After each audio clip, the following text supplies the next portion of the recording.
the style for Superfast 50 and Shivangi Shukla. Let's get started. Putting the ongoing differences aside, the Congress and the Aam Aadmi Party discuss the seat sharing formula in several states, especially Delhi and Punjab. This comes ahead of the upcoming Lok Sabha elections. According to the reports, Aam Aadmi Party sought 1 Lok Sabha seat in Gujarat, 3 in Haryana, 1 in Goa. Aam Aadmi Party also offered Congress 3 seats in Delhi.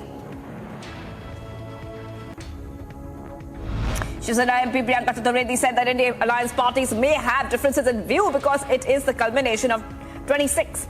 Then she also highlighted that coexisting despite having differences is the beauty of democracy. She said that the alliance will fight for the people of the country. After Congress invited applications from aspirants in all 48 seats last week, Shiv Sena MP Sanjay Rao stake claim to 23 seats, which it has fought in the alliance with BJP in 2019. Sanjay Rao said that the Shiv Sena had always contested 23 seats with BJP in alliance in the past, and therefore his demand is justified. Aam Aadmi Party leader and Delhi Minister Gopal Rai, in response to a media query on the seat-sharing agreement between Aam Aadmi Party and Congress, said that when several parties come together, aggressive demands are made. But everyone should work together to find a way. He then added that Congress is not trying to overrule the India alliance. SP has begun talks with the Congress on seat sharing ahead of the Lok Sabha elections. As Aam Aadmi Party chief Akhilesh Yadav has confirmed that the talks between the two parties, Congress and Samajwadi, is going on, and that Samajwadi Party will soon list out their suggestions for seat sharing.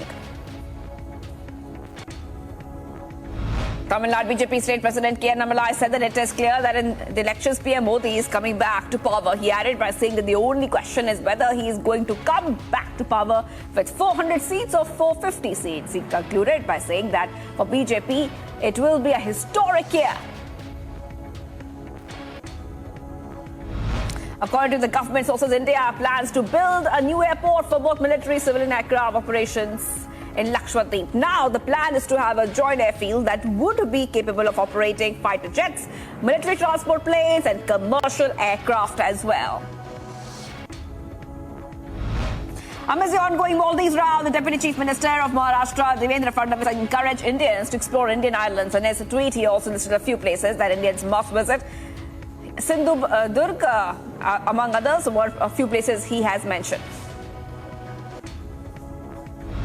National Congress Party Chief Sharad Pawar condemned the post by the Maldivian MP and that had derogatory remarks about Prime Minister Modi. He said that he is the Prime Minister of our country, and anyone from other countries makes such comments, it will not be accepted at all. He also said it does not matter which post the minister holds, derogatory comments from people outside the country will not be entertained. BJP's Annamalai has asked the opposition to leave the Prime Minister out of the Bilkis Bano verdict controversy. He said that nobody will ever defend the atrocities that were committed against Bilkis Bano. He also said that since the trial of the court took place in Maharashtra, no other court except Maharashtra has the power of remission.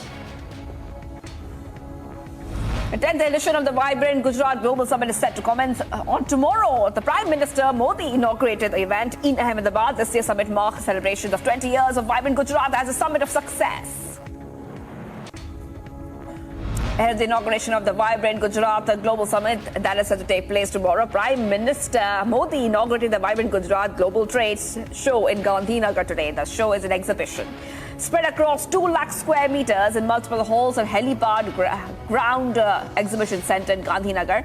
A total of 20 countries are participating in that show. PM Modi conducts a roadshow in the city with UAE President Mohammed bin Zayed Al Nahyan in Ahmedabad. The UAE President is on a visit to Gujarat to attend the 10th Vibrant Gujarat Global Summit, which is set to commence tomorrow. Ahead of the inauguration ceremony that is set to take place on 22nd Jan, the first visuals of the first gate with gold work in Guru Mandap has been revealed. 13 more such gates, including large-size gates, will be fixed in the next 3 days in the Ram Janmabhoomi temple. West Bengal Chief Minister Mamata Banerjee has slammed the Bharatiya Janata Party and said that Ram Mandir is a gimmick before the election. She said that the opposition can continue with the gimmick, but disregarding other communities is not right. She also said that she celebrates festivals that bring everyone together and talks about everyone. Talking about the Ram Janmabhoomi temple, Congress leader Adhir Ranjan Chaudhary said that by not mentioning any other veterans' contributions toward the Ram temple, Prime Minister Modi and UP CM Yogi Adityanath are trying to take credit for the 3 Ram temples. Uddhav Thackeray faction has filed another affidavit in the Supreme Court. In the affidavit addressed to Chief Justice and judges, stating Maharashtra Speaker Rahul Narvekar met Maharashtra CM Eknath Shinde 3 days before the deadline for the decision on the MLA's disqualification on Jan 10, described as objectionable. Uddhav Group has expressed objections to this and requested to bring the facts in the meeting. ED is conducting raids at 7 locations linked to Uddhav faction leader and MLA Ravindra Vaikar and his partners for illegal and alleged manipulation of land use conditions in the construction of hotel in Mumbai.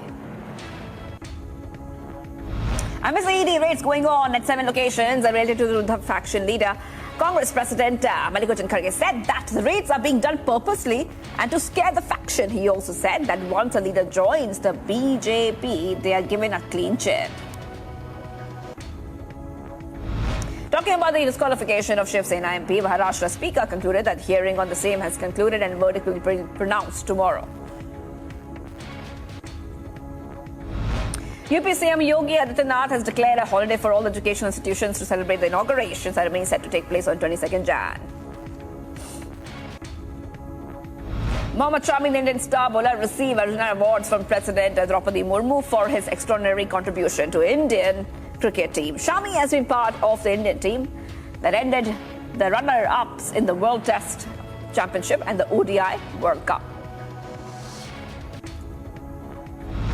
JP Nadda started a 3-day visit to northeastern states. He will attend the state executive meeting and core meeting ahead of the Lok Sabha elections.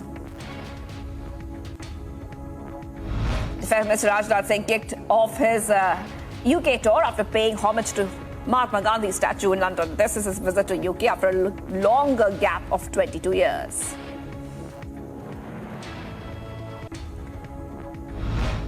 Defence Minister Rajnath Singh received a Guard of Honour at Horse Guard Parade Ground in London. It is after a long gap of 22 years and a Defence Minister is visiting UK. He will have a discussion on rejuvenating the strategic relation between the two countries.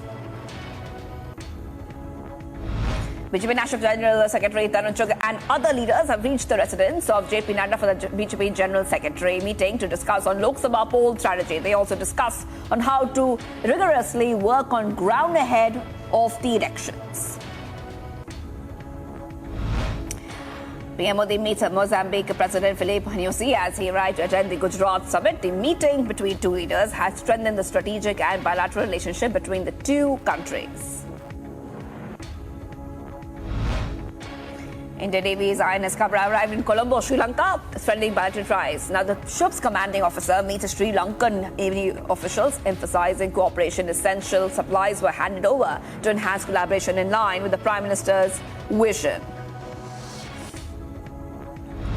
Bihar BJP President Samrat Chaudhary has hit out at Lalu Prasad Yadav and said that he's a symbol of corruption. He added that when Lalu Prasad was a chief minister, he was involved in the fodder scam. Youth Congress Kerala State President Rahul M has now been taken into custody by the police in relation to the recent violent protests during the Secretariat March. Now, the protest was organized to highlight alleged atrocities against Youth Congress workers. Leader of the Hamas said that they will only release a hostage from Gaza if they release all Palestinian prisoners from Israel. Meanwhile, Israel believes that 25 hostages are dead and the rest are still held in Gaza. The Hezbollah released a video which shows an Israeli tank being attacked by a rocket from Lebanon. Hezbollah stated that this was a response to the killing of the top of commander of Hamas. Israeli military released a footage of troops operating in the Gaza Strip. The footage shows how the army conducted operations in Palestine territory. Israeli forces are now focusing on the central region and the southern city of Khan Yunis. Explosion that happened in northern Gaza as part of the Israel-Hamas conflict made people flee to the south. The civilians are bearing the brunt of the airstrikes and explosions that takes place in this area. Israeli military shares a video to show the airstrikes that destroyed the infrastructure of South Lebanon. This is Israeli military said a drone fell at a base in the north without causing damage, suggesting it had been intercepted. It did not identify the base. After the WHO's visit, the official said that there will be no lessening on the intensity of the Israel-Hamas war. Now, what we see right now is that on October 7, the war has ended up taking the life of more than 23,000 people. Most of the Palestinians packed their tents and headed south amidst the bombardment around the Al-Aqsa hospital in central Gaza. People took shelter in different places to keep themselves alive. Israeli forces killed 3 Palestinians in northern West Bank after deadly violence took place in the territory. Violence escalated in the West Bank as Israel-Hamas war continues unabated. Palestinian Health Ministry says Israeli forces have killed 337 Palestinians in the West Bank during that time.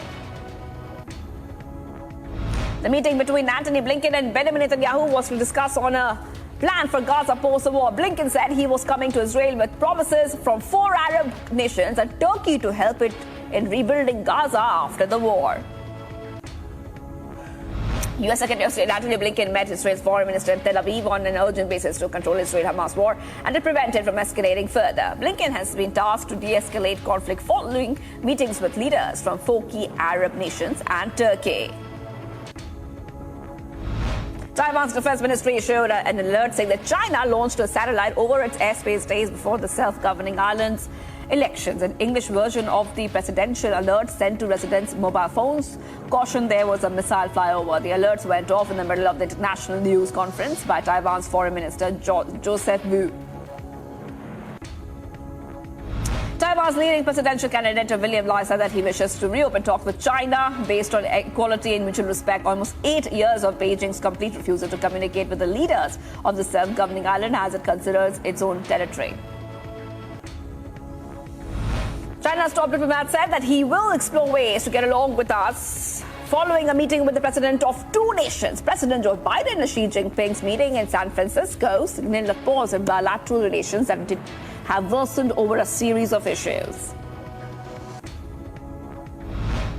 Investigation on the emergency landing of Boeing 737 in Alaska is underway. Now, the report said that the investigators are gaining better understanding on how the door panel came loose before flying. They doubt on the fact that the bolts were there before the takeoff. Voters of Bhutan cast their vote to elect new parliament as they hope there will be some betterment of the nation's economic crisis. And people hope that the politicians keep their promises. After the elections, Bhutan's severe economic crisis played a major role in campaigning. Ecuadorian President Daniel Noboa announced a state of emergency to establish control of the country's prisons after a high-profile gang leader escaped. State emergency grants temporary powers to the army and police for 60 days. 21 people got injured after the tragic explosion in Texas. Rescue crew found several people trapped in basement. Authorities said that the blast happened due to a gas leak. Oman's football team made a fashionable arrival in Doha ahead of the AFC Asia Cup. The national team will play among the 6th group, which constitutes the national teams of Saudi Arabia, Kyrgyzstan and Thailand. After basketball player Tyrese Halliburton's injury, the Pacers team coach said that we have got to stay together. Halliburton was carried off by the teammates after suffering from hamstring staring into the late second period. And an American football player, Bailey Zappi, has said that Bill Belichick is one of the greatest coach of all times and is now open to letting someone else handle personal duties if he remains with the New England Patriots.